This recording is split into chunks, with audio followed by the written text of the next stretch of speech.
Roma Agrawal, built The Hidden Stories Behind Our Structures.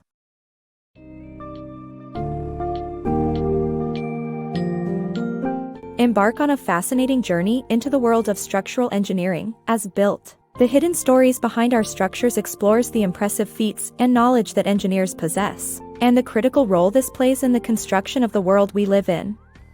This book will take you on a whirlwind tour, delving into the days of our ancestors with their rudimentary structures, right up to the modern marvels of today's skyscrapers. Along the way, you'll learn how forces such as compression and tension are essential to all things built, and explore the elements that make these structures possible, such as columns, beams, braces, trusses, and cores.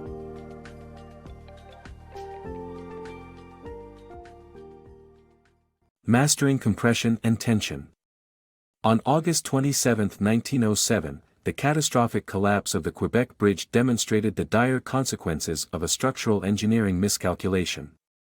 However, the field has had numerous triumphs, with every standing building attesting to engineers' proficiency in managing nature's forces.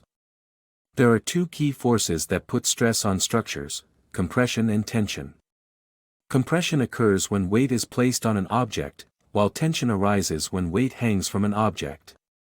Early humans were skilled at channeling these forces, evident in their single-story mud huts using load-bearing systems and log houses employing frame systems.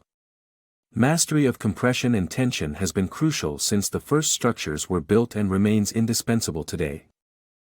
Building blocks of structures. Like a Lego set, modern buildings consist of smaller components that form the structure's frame, such as columns, beams, braces, and trusses. Some large buildings require cores or external braced frames, grids, to maintain stability. Notable examples include the Parthenon, the Roman Forum, the Golden Gate Bridge, the Gherkin, and the Centre Pompidou. Build magazine delves into the fascinating world of construction, showing that the architectural marvels around us are not very different from a beloved childhood toy, Lego. At their core, buildings comprise smaller pieces held together to form a stable, functional structure. The basic elements of a building's frame include columns, beams, braces, and trusses. Columns, often vertical pillars used to channel compression, were used to artistic effect by the Greeks and Romans. Impressive examples include the Parthenon in Athens and the Roman Forum in Rome. Beams are horizontal supports, typically constructed from wood, steel, or reinforced concrete, forming the skeletons of floors and ceilings. Braces or struts encompass the sections of a frame that are neither horizontal nor vertical. For additional stability, trusses can be used in large spaces where beams cannot span unassisted. These triangular frameworks, composed of columns, beams, and struts, are practical for on-site assembly and have inherently stable shapes. Trusses feature prominently in the construction of bridges, such as the iconic Golden Gate Bridge. Some buildings, due to their size, need more than these four basic components. A core, similar to a building's spine and typically made of steel or concrete, helps channel external forces like strong winds, ensuring stability. Alternatively, some modern buildings use external braced frames called grids, demonstrated by the Gherkin in London and the Centre Pompidou in Paris. Understanding the building blocks of structures reveals how they come together to create impressive structures, woven into the fabric of our history and modern cities. Taming wind and earthquakes. Skyscrapers face significant challenges due to wind and earthquakes. Engineers take numerous factors into account, such as wind speed and terrain, and must create scaled models of structures for wind tunnel testing. To counteract wind forces, some buildings use tuned mass dampers, massive pendulums that cancel out the building's sway. Additionally, engineers must study earthquake frequencies in vulnerable regions, using methods like dampers or mounting structures on bearings to absorb vibrations and mitigate quake force, as demonstrated by Mexico City's Torre Mayor. Gravity is constant, making it easier for engineers to tackle when designing buildings. However, natural forces like wind and earthquakes are far more challenging to address. Engineers must calculate and implement solutions that can withstand these unpredictable threats to secure towering structures. Wind can be particularly complicated for skyscrapers.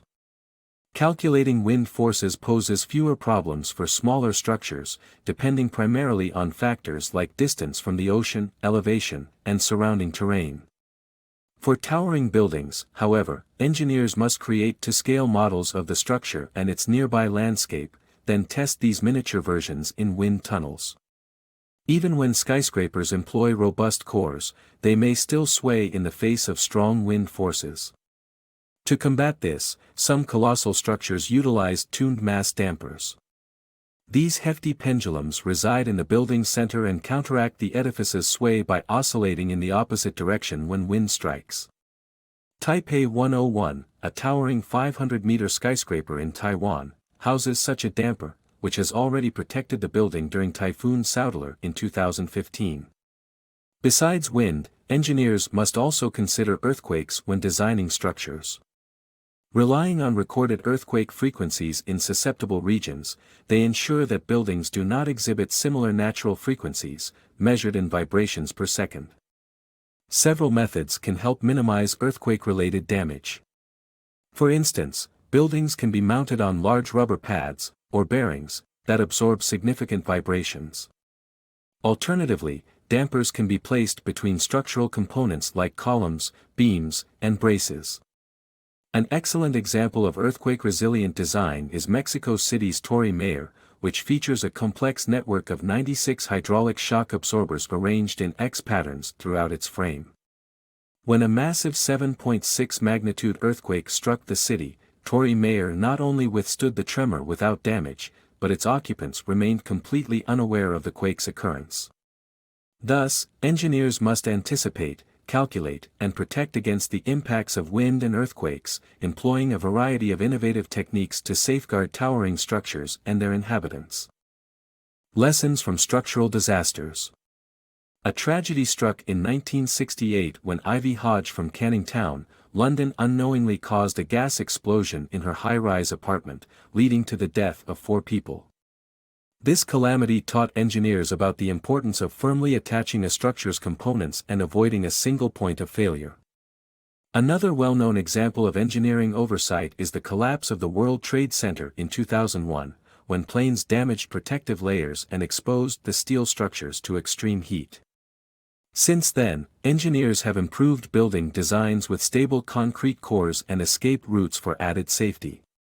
In the unfortunate event of 1968, the high-rise where Ivy Hodge resided was constructed from prefabricated concrete blocks, with only friction and a small amount of concrete holding them together.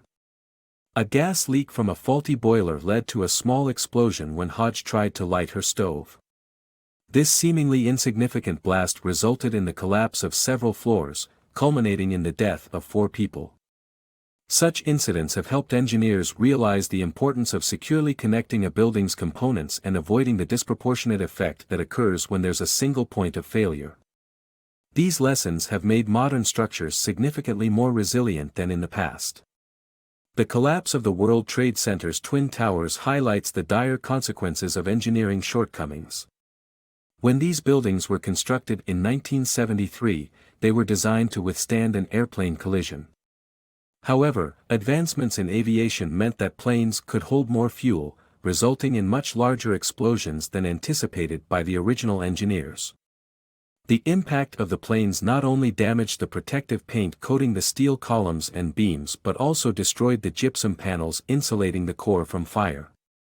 As the fire spread, the heat reached around 1,000 degrees Celsius, causing the steel columns to fail and higher floors to collapse onto the lower ones. This catastrophe led to the development of towers with stable concrete cores, ensuring greater stability and creating escape routes for occupants during emergencies. Journey of bricks and mortar. More than 11,000 years ago, the Neolithic inhabitants of Jericho were the first to use sun-dried bricks to build beehive-shaped dwellings. The ancillary art of brickmaking was later revolutionized by the Romans, who mastered its usage with perfect clay and drying techniques. However, bricks were incomplete without mortar. Initially, the Egyptians utilized gypsum plaster, only to replace it with a lasting lime mortar mixture. Meanwhile, in ancient China, sticky rice mortar became the resilient method of choice. Eventually, the Iron Age unveiled metal as a game-changing construction material when Henry Bessemer's invention in the 19th century made mass-produced steel a reality. From the ancient world to the present, bricks have been a cornerstone of construction. Their origin can be traced back to the Neolithic period, around 9000 BCE, when Jericho's inhabitants formed clay bricks and let them dry in the sun, creating the foundations of their beehive-shaped homes. It wasn't until the Indus Valley civilization took center stage in 2900 BCE that brickmaking began to transform, with kilns hardening and firing the bricks for added sturdiness. The Romans were, however, the true pioneers of brickmaking and put it to widespread use. They knew the ideal clay choice and optimum drying duration while steadily incorporating bricks into various architectural features, particularly arches. Arches, known for their capacity to withstand heavy loads through compression, became the perfect vehicle to showcase brick versatility. The fall of the Roman Empire in 476 CE marked a temporary setback in the art and progress of brickmaking. It would take another 600 years to witness the resurgence of brilliant bricks and magnificent arches in the West. For all their importance, bricks would be futile without mortar to hold them together. Early attempts in ancient Egypt saw a gypsum plaster used as the initial binding agent, but its water-soluble nature eventually necessitated a more resilient alternative. The Egyptians then developed a lime mortar mix that hardened over time and offered impressive durability. In ancient China, creative solutions to mortar came in the form of incorporating sticky rice, which lent itself to pliability and extraordinary resilience against extreme weather conditions. This unique mortar combination played a pivotal role in the construction of the Great Wall. Although metal has an equally lengthy history, its adoption as a reliable construction material didn't occur until the advent of the Iron Age. The game changer came in the 19th century when Henry Bessemer developed a method for purifying iron at a massive scale. By removing various impurities within iron, adding ideal amounts of carbon, and creating steel, an entirely new opportunity presented itself. Upon Bessemer's death in 1898, the world had produced more than 12 million tons of steel, paving the way for modern construction wonders. Unveiling concrete's extraordinary traits. Concrete, often perceived as a dull and mundane substance, has been crucial in constructing some of humanity's most impressive structures. Composed of a mixture of limestone, clay, and a final ingredient of water, concrete boasts incredible compression resistance and the ability to be cast as a single, structurally sound piece. However, its inability to withstand tension posed challenges until Joseph Monnier reinforced it with metal wire in the 1860s. Today, reinforced concrete remains one of the most versatile and robust construction materials available. At a cursory look, you might view concrete as a bland and uninteresting material. Yet, without it, iconic structures such as Rome's Pantheon and modern skyscrapers would never have come into existence. Created from simple components, concrete is a complex substance with remarkable qualities, ideal for large-scale construction projects. The elementary formula for concrete involves mixing limestone and clay, heating them to 1450 Celsius until they fuse into lumps, grinding the lumps into a powder to make cement, and finally adding water, or sand and gravel to increase volume. The result is an incredibly robust substance after drying. The molecular structure of concrete allows it to resist immense compression, approximately 16 times more than brick. One benefit of concrete structures is their ability to be cast as a single piece, eliminating weak points common in brick structures due to mortar. However, concrete has a drawback: it struggles with tension resistance. The solution to this issue came from Joseph Monnier, a French gardener, in the 1860s. Frustrated with the cracking of concrete pottery, Monnier reinforced concrete using metal wires, creating a lattice structure. This innovation combined concrete's compression resistance with the wire's tension resistance, resulting in a remarkably strong material. Monnier showcased his groundbreaking invention at the Paris Expo in 1867. Even today, reinforced concrete stands as one of the most durable and versatile construction materials in the world. Soaring heights, elevator innovations. Skyscrapers exemplify humanity's ambitious nature and innovative spirit. For nearly 4,000 years, the Great Pyramid of Giza held the title of the world's tallest structure. Later, a series of cathedrals briefly claimed this distinction until the first skyscraper, Chicago's Home Insurance Building, was built in 1884. Modern skyscrapers, like Dubai's Burj Khalifa, reach astonishing heights, but their practicality hinges on advances in elevator technology. Early elevators, such as those used in the Colosseum, were dangerous due to the risk of snapping ropes. Elisha Otis revolutionized elevator safety by inventing a mechanism to prevent fatal falls. His invention, showcased at New York's World's Fair in 1853, paved the way for the ubiquity of elevators in today's world, used by an estimated 7 billion people every 72 hours. The sinking dilemma of Mexico City. Knowing the ground on which we build is crucial, as evidenced by Mexico City, a metropolis that has sunk over 10 meters during the past 150 years. The city's history dates back to the 14th century Aztec city of Tenochtitlan, built on an island in Lake Texcoco. In the 16th century, Spanish conquistadors destroyed Tenochtitlan and built Mexico City on top of the ruins, causing long-term problems. Deforestation led to erosion and flooding, while filling the lake with soil raised the underground water level. The sinking problem persisted until the 20th century when a series of underground waterways were constructed to channel excess water. The Metropolitan Cathedral in Mexico City is a prime example of uneven sinking and a long-lasting testament to the importance of knowing the ground we build upon. Ingenious water sourcing. Civilizations have long sought creative solutions to find and manage water sources in some of the world's most arid conditions. Ancient Persia, for example, utilized structures called kerais to access underground aquifers, while present-day Singapore engineered systems to collect and treat rainwater and desalinate seawater to ensure its water security. Throughout history, civilizations have had a keen ability to locate water sources and create ways to manage them, even in the harshest of environments. A brilliant example can be found in ancient Persia, where the people once faced a serious challenge in sourcing clean water on the vast, arid plateau in the heart of Iran. The Persians' innovative solution came in the form of kerais, an intricate underground water delivery system. Constructing a kerais involves several steps. It begins with digging a hole into the side of a hill to find damp soil, which indicates the presence of an aquifer, a subterranean repository of water within the rock. Once the aquifer is spotted, a series of interconnected wells is dug to allow for a continuous flow of water to the hill's base, where it can be easily accessed. Encouragingly, several ancient kerais systems are still being used today in Iran. The challenge of finding sufficient potable water is not limited to desert regions. Singapore, for example, houses a population of over 5 million on a small island plagued by limited natural water resources. Historically, the country relied heavily on importing water from Malaysia, but this left Singapore vulnerable to political, economic, and environmental instability. Addressing the uncertainty, Singapore turned to technological innovation and became a world leader in water management. The small nation implemented measures to collect a staggering 90% of its rainwater, more than any other country.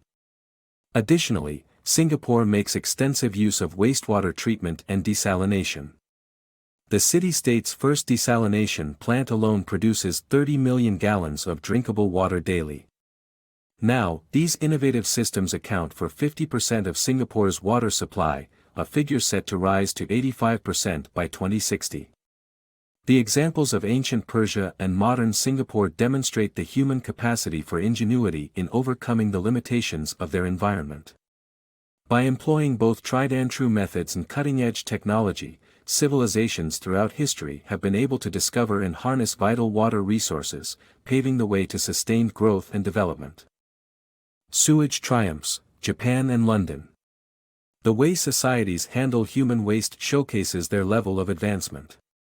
Japan, for instance, faced an increasing population and dwindling fertilizer supply in the Middle Ages, leading to the utilization of night soil, human feces, for crop nutrition. This turned into a booming market with laws and monopoly rights introduced for the regulation of feces sales. Fast forward to the 20th century, two-thirds of Japanese cities experienced an overloaded sewage system. London, on the other hand, experienced the Great Stink of 1858, which compelled authorities to address decades of waste dumped in the Thames River. The subsequent construction of sewers by Joseph Bazalgette improved lives and catapulted the city into the modern era. During Japan's medieval period, Japanese farmers faced a significant challenge: insufficient fertilizer for their crops. Coupled with scarce livestock and an increasing human population, farmers turned to an unconventional solution, using human feces, or night soil, as their much-needed fertilizer. As one might expect, this created a thriving market for a seemingly unlimited product: human waste. Selling feces became a profitable venture, with landlords even being legally granted ownership of their tenants' feces. Urine, however, still belonged to the person who produced it. By the mid-1700s, monopoly rights had been granted to associations concerned with setting fair prices for feces. Despite the laws aimed at ensuring fairness, prices remained high, prompting some farmers to face imprisonment for stealing feces. This ancient waste management system remained in practice in Japan until the 20th century, when rapid population growth outpaced sewage infrastructure. At this point, two-thirds of Japanese cities faced severely inadequate waste management. London presents another intriguing case study in managing the unending flow of human waste.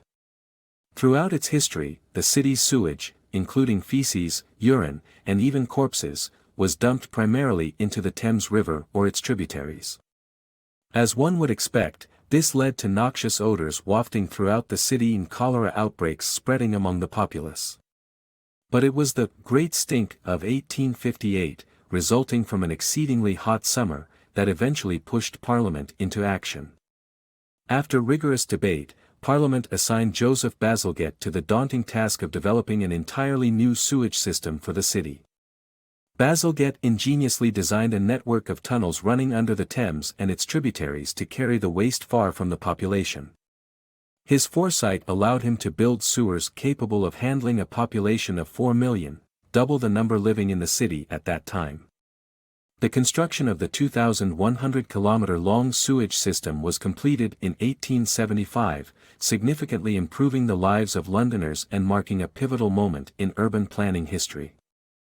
Emily Roebling, bridge builder. The world of engineering is filled with challenges, especially for women navigating a predominantly male industry. Emily Warren Roebling is an extraordinary example of female success in this field. Despite her lack of formal training, she played a crucial role in completing the construction of the famous Brooklyn Bridge.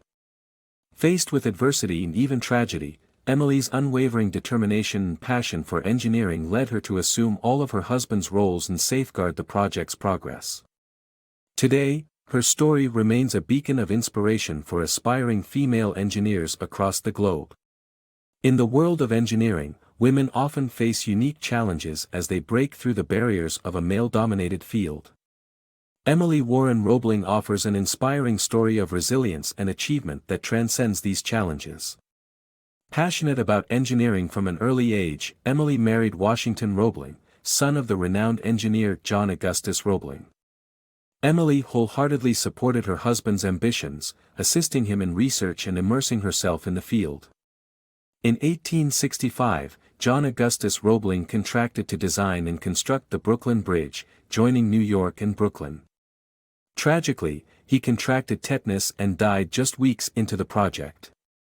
His son, Washington, stepped up as head engineer, only to be struck by illness himself. Washington suffered from decompression sickness, commonly known as the bends, and was unable to continue work on the bridge. With her husband incapacitated, Emily took matters into her own hands. She diligently studied advanced mathematics, engineering concepts, and relayed her husband's detailed instructions to the workers. As the construction progressed, Emily immersed herself on site and communicated directly with the workers. Despite her tireless efforts, the construction faced challenges, and Washington's leadership as chief engineer was questioned. However, the city ultimately allowed him to complete the project by proxy.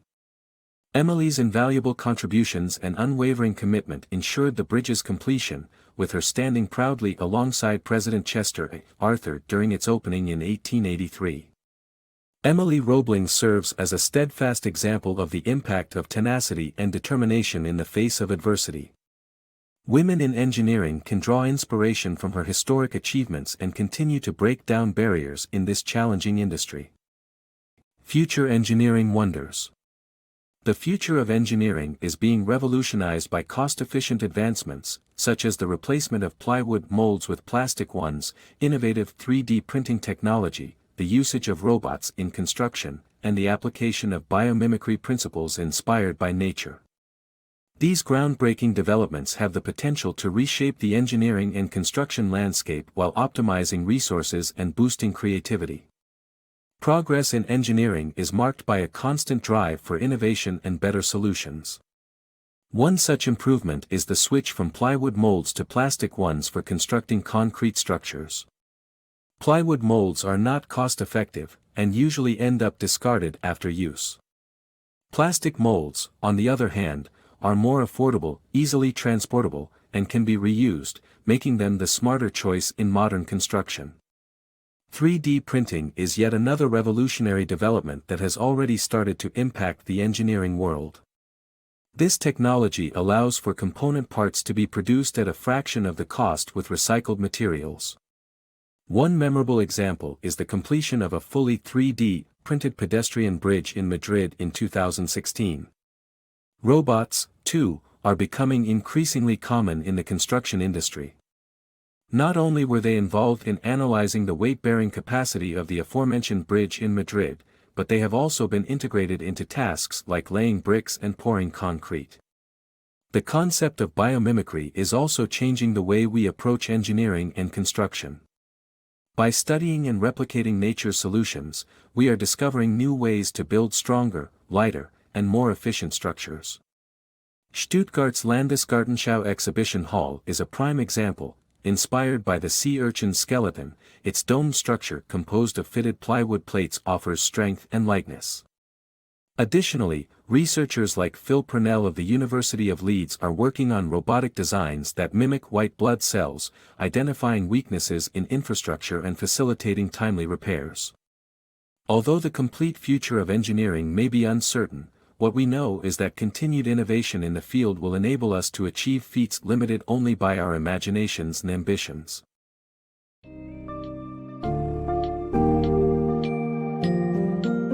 From ancient structures like mud huts and the Great Pyramid of Giza, to the awe-inspiring feats of modern engineering such as skyscrapers and earthquake-proof buildings, built, the hidden stories behind our structures imparts a wealth of knowledge on the incredible feats and tireless ingenuity that have shaped our world. With a focus on demystifying technical concepts, we're taken on a fascinating tour of engineering history and innovation, learning how nature's forces, combined with human determination and creativity, molded the world as we know it today. As technology continues to evolve, and with limitless imagination, the future of structural engineering holds the potential for even greater accomplishments.